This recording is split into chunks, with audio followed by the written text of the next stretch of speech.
Yo, are you constantly getting bullied by the vertically elite? You're so sad you can't even reach happiness. I bet you don't have to bend over to tie your shoes. If you set goals, can you even reach them? Oh my God, your legs are still swinging while you're sitting down. For all you guys that are vertically gifted, you. In this video, I want to share a few tips and tricks for all you short kings and short queens.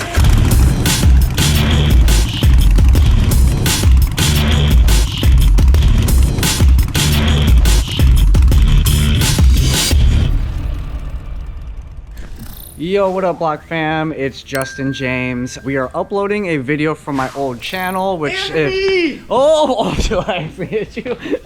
My old channel, for all of you guys that have been following me personally, I used to go by Iron J Moto. Kind of switched things up to Life of Justin James because I wanted to share stuff about my life that was more than motorcycles. But anyway, I did a video on Blockhead's MT-09, and so we wanted to upload it to this channel and share it with you guys because it's very educational. At least I hope so, and I hope you guys can learn something because I'm also 5'5". That's a thing that I've struggled with motorcycles, being a short person and getting on a motorcycle. If this video helped you guys, let me know, comment below. We also want to start including more episodes on my end from my perspective on the channel, so do me a favor and also comment below if you want to see more test rides or stuff about gear or reviews or unboxing or whatever it is. Let me know what you guys think would be beneficial from my perspective. You can follow me at Life of Justin James, but also do me a favor, subscribe to Blockhead's channel because this is where we are doing all the motorcycle stuff. Let's get into the video. So I figured since I'm riding around this super tall bike, I might as well do a video on a few tips and tricks about being vertically challenged myself and how I just navigate riding around on this thing. The first thing I want to talk about is mounting, and that's just throwing over a leg on a bike that's just a little bit taller where you can't flat foot at all. Keep in mind, I can't flat foot for on this thing. I'm literally hanging by my balls. So first thing I do is I actually grab the front brake, I'll throw my leg right over, and then I kind of catch myself with my right foot. While my right foot's on the ground and I've caught my balance, I'll use my left foot for the kickstand. Another way you can do this is you can actually use your left leg to get on the left foot peg and then swing your right foot over. Once you kind of throw your leg over and you're balanced, shift your weight over to the right so your right foot is touching the ground, and then use your left leg for the kickstand. All right, so to go over this a little bit so you guys can see a little bit how I get on this bike, I'll literally walk up to the bike, I'll grab a little bit of the front brake, and then I'm gonna swing my right leg over. So all kind of like at the same time. So it's like brake, and then I'm swinging my right leg over. So it kind of just goes brake, swinging my leg over, and then I'm bringing the bike up. So now that I'm in this position, I'm literally on tippy toes on both feet. So what I'll do is when I'm ready, I'll lean over to the right a little bit, and then my left leg obviously can't even touch the ground, but I'll use my left leg and I'll kick the kickstand. I'm good to go. Again, the other way is very similar, but you're gonna utilize now is the left foot peg. When you're walking up to the bike, go ahead and put your left hand over here. Left leg is ready on the left foot peg. Grab the front brake, same thing. Swing over your right leg using your weight on that left foot peg. And keep in mind, the bike is still on the kickstand. Now, once I'm ready and I'm feeling confident, I'll put my left leg down and then I'll go ahead and push myself upright. Lean your weight over to the right. Left leg is free, use the kickstand. All right, next, now that I'm actually riding and I'm on the bike, now we're gonna talk about when you're at a stop, like a stoplight or a stop sign. What I do is I do what's called the flamingo kind of pose. So basically, I'll come up to a stop and then I'll pull the clutch in and then I'll slow down, and then right when I'm about to stop, I'm just literally gonna put one of my feet down onto the ground. I'm not a professional teacher, I'm just talking from experience. When you're coming to a stop, you'll pull the clutch in. Once you're getting slow enough, you'll put your left foot on the ground and leave your right foot on the foot peg, utilizing that rear brake. Me personally, I actually am better at just balancing on my right foot. I keep my left foot on the peg while my right foot's on the ground. So yeah, that's just me. So make sure you guys go out there and you practice what you're more comfortable doing. All right, guys, I'm gonna hop on the bike and I'll try to walk you guys through so you kind of have a visual of like my POV of when stopping and what I do. If you guys haven't liked this video, please, because I'm out here burning it up all for you guys, because I want all my fellow short people to be out here riding motorcycles and having a good time. But wait, what shirt is that, Justin?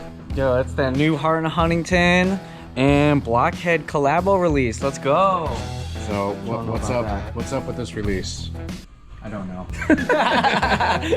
All right, guys, so Hart and Huntington is a long-time supporter of our channel. We've had their banner hung up over there. We've got tattoos from them. Chris has got like a little grouchy nug. We did a whole episode with Todd a while back talking about his mother's bike. We serviced it, all that stuff. So they talked to us about wanting to do a collaboration t-shirt. So we said, hell yeah. So this is the collaboration t-shirt, H&H Blockhead logo. And then on the back, they were like, what do you guys want to do? They were talking about Ratfink. They basically wanted to throw Goldzilla on there. So it is the first shirt with Goldzilla on it. We don't even have our own single branded shirt with Goldzilla. So if you guys want to scoop this, there is limited quantities right now. You guys can go over to their website. I'll be sure to drop the link down in the description below. Doesn't stop there. We got the hat too. Yeah, a little collab hat. So Blockhead there. Chris, I'm You guys are just all... kind of scared to approach him right now. I'm not, yeah, I'm working. Yeah, So, but he's got a H&H hat too. I'll get a shirt. So I'm working. cool, yeah. So if you guys want to scoop one of those up, like I said, limited quantities, head over to their website. I'll drop the link down in the description below. We'll post it up on the screen right there as well. They've got a pretty decent amount of size options. Where is it? Chris loves Sportsters, guys. Go buy a Hart and Huntington / Blockhead shirt. Thanks. All right. Oh, woo, the seat is super hot. All right, so let's just go this way. Nice controlled lot to do some practicing in. Let's say there's a stop sign in front of us. I'm gonna pull the clutch in, start slowing down with both front and rear brake. I'm gonna put my left foot down. There you go. So my left foot is down, my hand is on the clutch, and my right foot is holding onto the rear brake. Once you're ready to start going, the light turns green, you're just gonna go ahead and get your clutch in the friction zone and start accelerating out of it. All right, let's go the other way, and honestly, it's the same thing. But like I said, I think most people would teach you with your left foot on the ground, with your right foot on the rear brake. But for me, for some reason, I'm just more comfortable balancing on my right foot. So what I would do, and let's just say we're coming up to a stop, I'm gonna pull the clutch in, use both front and rear brakes, and then I kind of start leaning over to the right. And now my right foot is on the ground, and I'll just hang out the light. But again, with my right foot on the ground and my left foot on the left foot peg. It's nice to keep your bike in gear with the clutch pulled in at lights, always looking at your rear view mirrors to make sure that everybody behind you is stopped and no one's going to come into you. So if someone seems like they're coming in hot at you, you have a little bit of time to react and get out of there. You know what I mean? Back at the stop, again, right foot is on the ground, left foot is on the foot peg, hand on the clutch, light turns green, and I'm going to accelerate out of it.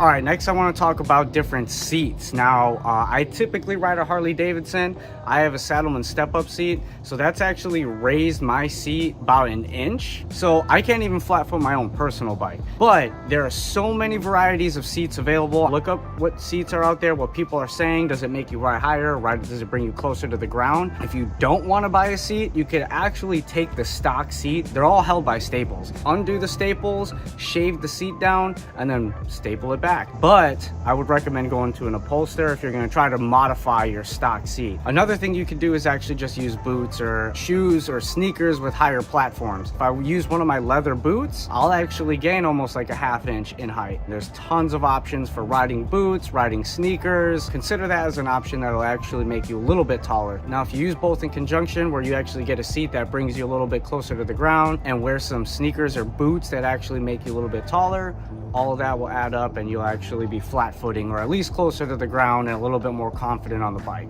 Now, another thing to talk about is lowering your bike. A lot of people are going to tell you not to lower your bike. It changes the geometry, decreases your lean angle. Yes, it does actually do all that stuff, and they're not lying to you. But the main goal is for you to just be comfortable on your bike, as well as it's a case-by-case scenario. I live in Florida and there's not many turns and everything. So if I'm a shorter rider and I lower my bike, it wouldn't necessarily affect me as much because I'm not in twisties as much. So that lean angle is really not going to affect me. I'm just riding straight all around Florida.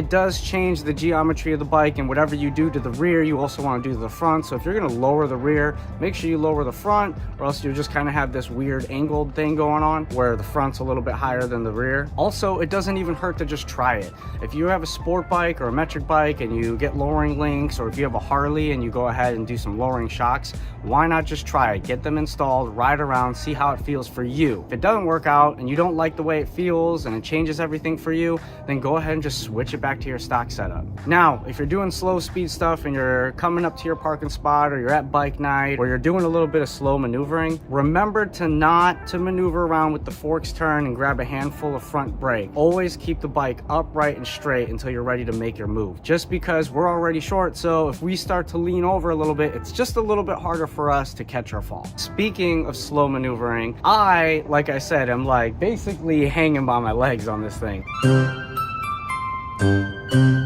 So the next thing to talk about is getting off the bike. If you need to reverse into a parking spot, because knowing me, I can't reverse into a spot, I'll straight up just get off the bike and then go ahead and start manually moving it into the spot or wherever I need to put the bike. All right, so what I'll do is, bike is in neutral, I would probably turn the bike off, grab the front brake, make sure I'm holding that so I don't roll away, put the kickstand down, get off the bike, and keep in mind my hand is still on the front brake, and then I'll get off the bike.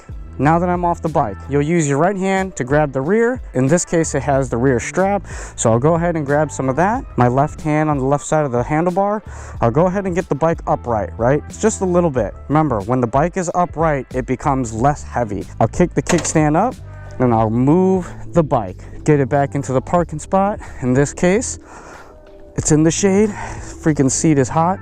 And then boom. There you go. Now the bike is in a parking spot. I didn't have to tippy toe it over there. And that's just kind of what I do. And then the same thing. So if I'm gonna move the bike forward, I'll put my left hand on the left side of the handlebar, right side, grab the front brake, I'll lift the bike up. Again, when the bike is upright, it begins to weigh less. What I'll do is I'll kick the kickstand up, and I'll put my hip, I kind of put my hip into the bike, and then I'll just go ahead and then move forward. And I need to stop, I'll grab that front brake, same thing, go ahead, find the kickstand, kick it down. And that's all you need to do. Again, if you get a chance, find an empty warehouse parking lot or any parking lot and go out and practice it. I've been riding for a few years and I'll still come to these lots and I'll still put in some seat time and I'll practice because it really just doesn't hurt. I want to continue to keep getting better and better, especially having the disadvantage of being a short rider. Walk through this again because why not? We're about to do it. Getting on the bike, turn the bike on. It's a neutral. I'll grab the front brake, swing my right leg over, and then catch myself kind of like upright. So both feet are on the tippy toes. I'm gonna lean over to the right a little bit, kick that kickstand up, turn the bike on. All right, let's hope I remember how to get home because I just randomly found this place, the perfect stunt lot.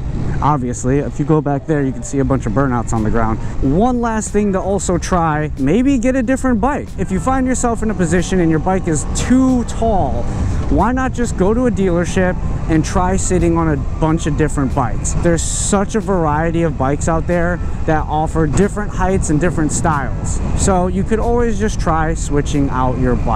Like I said, I would just recommend going to a dealership, seeing if you could sit on bikes, or if you have friends that ride, ask them if you could sit on their bikes. Just get comfortable on different kinds of bikes. I think that pretty much wraps up my tips and my experience. Again, I wasn't as confident when I first started riding, but I made sure to be out there and always try to get experience, ask questions, and continue to keep learning. Even till this day, I'm continuing to learn. Get out there, get some seat time in, do some research, and just continue to constantly train yourself, practice, and learn. Don't let your height stop you from getting on a motorcycle. It's about having as much fun as you can and continuing to grow your confidence on a motorcycle. Like I said, this bike is super tall. I would never buy this bike, but my bike is in the shop. This is one of those bikes that Blockhead said I could take, that he had at the shop while my bike is down. but even though it's a tall bike, I'll still get on it and ride. If this video helped you, please do me a favor, comment below, let me know what tip helped you the most. If you are also a short rider with experience and I missed a tip, or you have something that you do that can offer anybody help, please comment below and let us know what your tip is. That concludes this video. Thanks for hanging out with me, guys, while I burn up and sweat in this Florida heat making this video for you guys. If you guys aren't, please like this video, and until next time, guys, peace.